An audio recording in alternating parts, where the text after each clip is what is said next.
Ito yung video mga boss nung naputulan kami ng kable sa rampa. Masasabi kong well-maintained naman itong kable na to dahil puno ito ng grasa at wala pa naman itong sign ng lamat. Pero ganito talaga ang buhay, walang forever. Dahil sa bigla itong naputol ng pinakurat at hindi inaasahan ay papalitan din natin ito ng hindi inaasahan din. Bakit ko pala nasabing pinakurat ito nung naputol mga boss? Kasi nga nabundak lang naman ito. Buti na lang konti pa ang pagkaka-up ng ating rampa at dito pa sa pantalan ang barko kaya hindi pa rin tantong malas kami kasi nga hindi sa dagat napunta ang ating rampa. Ito pala yung spare na kable na aming ikakabit mga boss. Meron itong sukat na 1 inch ang diameter at 20 or 19 meters ang haba. Ito naman po ang timbolay at shackle ng ating dating lumang kable. So kailangan ko siyang ihiting mga boss para matanggal ang kanyang nut kasi matigas na, kinalawang na kasi.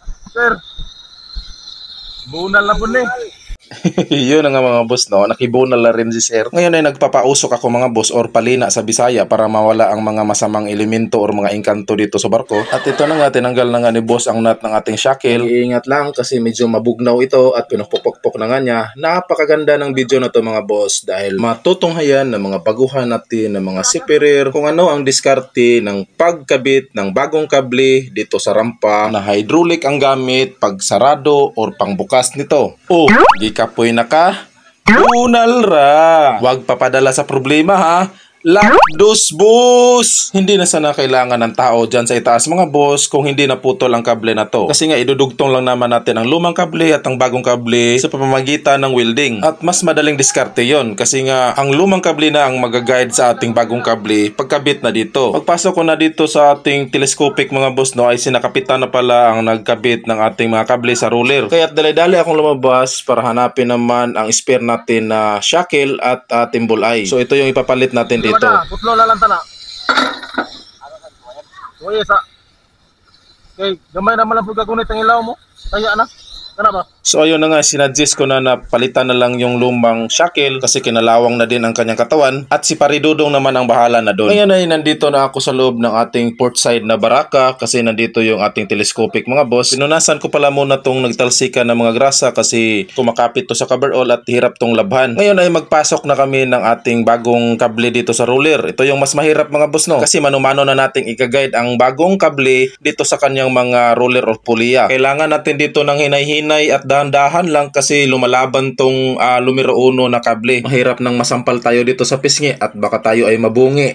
Kung hindi lang sana naputol yung lumang kable ay mas madali na sana tong ikabit. Kasi yun yung luma ang magaguide sa atin dito. Pero ngayon ay naputol naman, ito naman yung proseso. Sa mga hydraulic na klase ng mga barko ng pang-up ng rampa at pang-down ay meron dalawang pormada ng ating mga roller or grupo. So kailangan na maikabit natin dito ang ating bagong kable na ipapalit. Katuwang ko pala sa pagpasok ng kable natin si Kapitan. Tandaan mga boss na merong kunting kaibahan ang pagpasok ng bagong kable sa hydraulic na klase ng rampa at sa motor na klase ng rampa ng barko or itong tinatawag natin na tambor. Sa hydraulic na klase ng rampa mga boss ay meron tayong mga adjustment at pagsusukat at paggamit ng mga chin block or kamalong.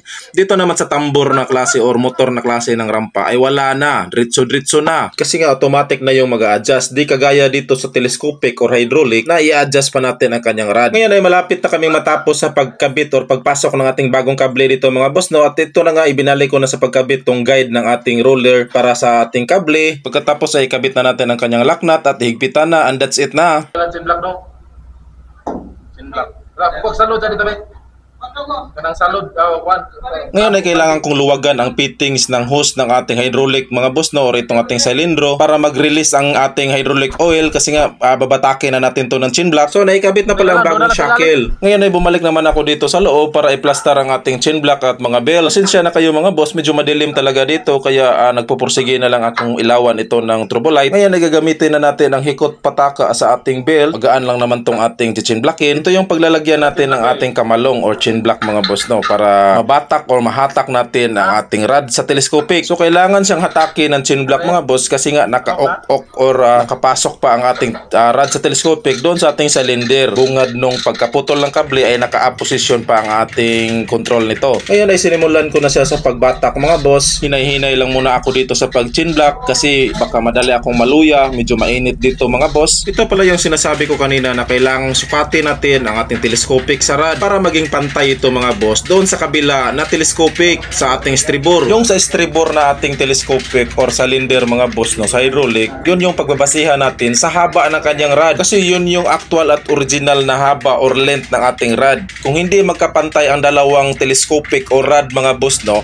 ay siguradong tabingi ang ating rampa or pwede ding hindi ito malak. Ngayon ay minonitor naman ni Paridudong ang kanyang sukat. Nasa 19 inches daw ang haba ng kabilang rod. So kailangan 19 inches lang din ang haba nitong ating tinatrabaho na rod. Actually pwede ka namang lumagpas ng 1 inch dito sa mga ganitong diskarte mga boss no, sa pagsusukat. So sa punto na to ay dahan-dahan ko ng binatak ang ating rod kasi nga malapit na tayo sa 19 inches. So take note ko pala sa inyo mga boss na kailangan luwagan natin or i-release natin ang hydraulic sa ating silindro para mas madali nating batakin ang ating rod. Ngayon ay umabot na kami sa 19 inches mga boss, kaya ito na, dinadahan-dahan ko na sa pag-release or pagluwag ang ating chin block at tinanggal ko na rin ito mga boss no. Dahil ililipat naman natin itong ating chin block dito sa ating kable, ito naman yung ating babatakin mamaya.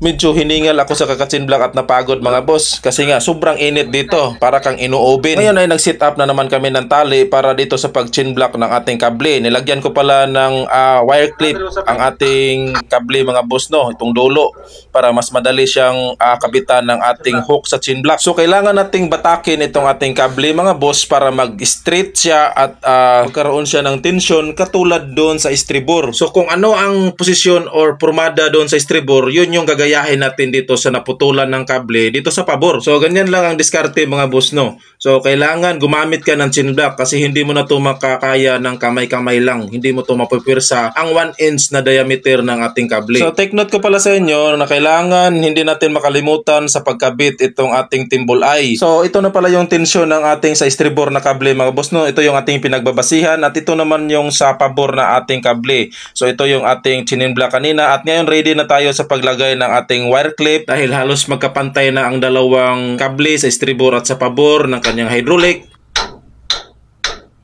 So, konting tips naman sa pagkabit ng ating mga wire clip sa kable. So, kailangan lang natin siyang higpitan ng konti tapos pukpukin natin siya para lumapit dito sa kanyang timbol eye. So, ito yung magsisilbing pinaka-stopper at pinaka-lock natin mga boss no. Meron itong 4 na wire clip na ikinabit namin. So, sa pagkabit ng cable wire clip mga boss no, kailangan baliktaran ito mga boss. Itong naka-U-bolt niya, baliktaran para mas sure at sufficient ang kanyang pag-lock. So, kailangan higpitan ng todo ang mga ganitong klaseng wire clip mga boss no. At ito na yung kumpletong setup sa ating telescopic na kable. Yan. So makikita nyo yan. Ang ganda na mga boss. Bagong-bago na ang ating kable. Ngayon ay dali na kaming lumabas kasi nga magtitesting na tayo at sobrang init naman doon sa loob. Ito na yung sa rampa natin na side na lock. Original pa to mga boss kaya walang wire clip. Bago magtitesting ay pinuno muna namin ito ng grasa para paliguan siya mga boss no at malubricate. Nang sa gadun din ay hindi madaling kalawangin at hindi madaling maputol kagaya nung sa luma.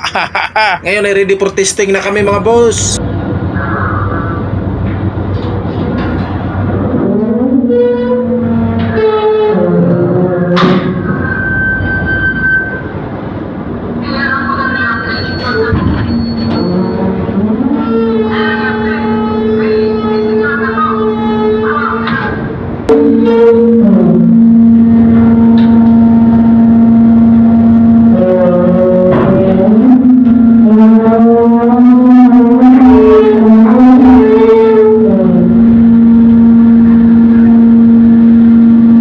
Ngayon ang binabantayan ko dito ay yung hindi masyadong sarado ang ating telescopic. Yan, yung side na yan mga boss. So kailangan hindi siya naka-full na close dyan. So kailangan meron pa siyang mga ilang inches na bakante sa ating rod bago mag-fully close ang ating rampa. Ito na mga boss, so ito yung sinasabi ko kanina. So ito na, close na ating rampa at meron pang bakante doon sa ating rod. At dahil sa nakaabot ka dito sa video na to ay magsa-shoutout ako sa aking mga solid fans and subscriber. Maraming salamat sa suporta nyo mga boss. Hindi ko magagawa ang lahat ng to kung hindi dahil sa tulong ninyo. Sa lahat ng aking mga followers, mag-iingat kayo palagi. Biyahe-biyahe! Ambrut!